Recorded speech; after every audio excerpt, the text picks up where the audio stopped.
మండు వేసవిలో జోరు వాన కురిసింది. ఇటు తెలంగాణ అటు ఏపీలో వానలు దంచికొట్టాయి, వర్షాకాలాన్ని తలపించాయి. హైదరాబాద్ లో రహదారులు జలమయమయ్యాయి. తెలంగాణలో కొన్ని చోట్ల పంట నష్టం జరిగింది. రెండు రాష్ట్రాల్లో పిడుగులు ప్రాణాలను బలి తీసుకున్నాయి. తెలుగు రాష్ట్రాల్లో భారీ వర్షం కురిసింది. కొన్ని చోట్ల పిడుగులు పడడంతో 6 చనిపోయారు. ఉమ్మడి ఆదిలాబాద్ జిల్లాలో భారీ వర్షం కురిసింది. కొమరంభీం జిల్లాలోని పలు మండలాల్లో ఉరుములు మెరుపులతో కూడిన వర్షం పడింది.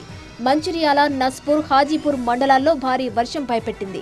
ఉరుములు మెరుపులతో అకస్మాత్తుగా విరుచుకుపడ్డ వర్షం రైతులను ఆగమాగం చేసింది.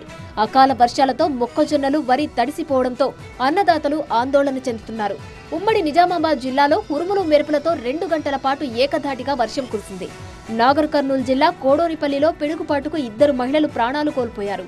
ఉమ్మడి మహబూబ్ నగర్ జిల్లాలో పిడుగుపాటుకు మొత్తం 4 మృతి చెందారు. యాదాద్రి జిల్లాలోని పలు మండలాల్లో ఈదురుగాలుల ప్రభావంతో చెట్లు నేలకొరిగాయి. హైదరాబాద్ లో మరోసారి భారీ వర్షం కురిసింది. Lower tank bund, Charminar, Uppal, MGBS, secretariat, NTR gardens తో పాటు మరికొన్ని ప్రాంతాల్లోనూ జోరు వాన పడింది. లోయర్ ట్యాంక్ బండ్, చార్మినార్ లో రోడ్లు జలమయమయ్యాయి. ఎర్రమంజిల్లో కారుపై భారీ వృక్షం పడింది. మలక్పేటలో రైల్వే బ్రిడ్జి కింద భారీగా వర్షపు నీరు నిలవడంతో వాహనాల రాకపోకలు స్తంభించాయి. ఓ కారు, ఆర్టీసీ బస్సు వాన నీటిలో చిక్కుకుపోవడంతో వాటిని ఒడ్డుకు చేర్చేందుకు ట్రాఫిక్ పోలీసులు, స్థానికులు అవస్థలు పడ్డారు. హిమాయత్ నగర్ లో 9.1 సెంటీమీటర్లు, చార్మినార్ లో 9, సరూర్ నగర్ లో 8.9, నాంపల్లిలో 8.8, ముషీరాబాద్ లో 8.7, అంబర్పేటలో 8.5 సెంటీమీటర్ల వర్షపాతం నమోదైంది. మరోవైపు ఏపీలోనూ వాతావరణం ఒక్కసారిగా మారిపోయింది. పలు జిల్లాల్లో ఉరుములతో కూడిన వర్షాలు పడ్డాయి. విజయవాడ నగరాన్ని చిరుజల్లులు పలకరించాయి.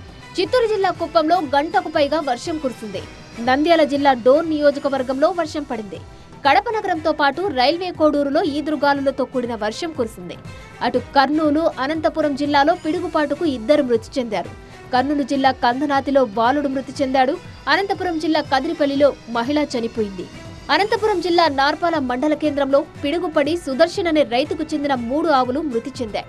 ఇంటి ఆవరణలో కట్టేసిన ఆవులపై పిడుగు పడడంతో చనిపోయాయని రైతు కన్నీరు మున్నీరవుతున్నాడు. మొత్తంగా ఏపీ, తెలంగాణలోని పలు చోట్ల కురిసిన వర్షంతో వేసవి తాపం నుంచి ప్రజలకు రిలీఫ్ దొరికింది. అయితే కొన్ని చోట్ల పంట నష్టం జరిగింది. ఇక ద్రోణి ప్రభావంతో రాబోయే 3 రోజుల పాటు తెలుగు రాష్ట్రాల్లో భిన్న వాతావరణం ఉంటుందని వాతావరణ శాఖ తెలిపింది.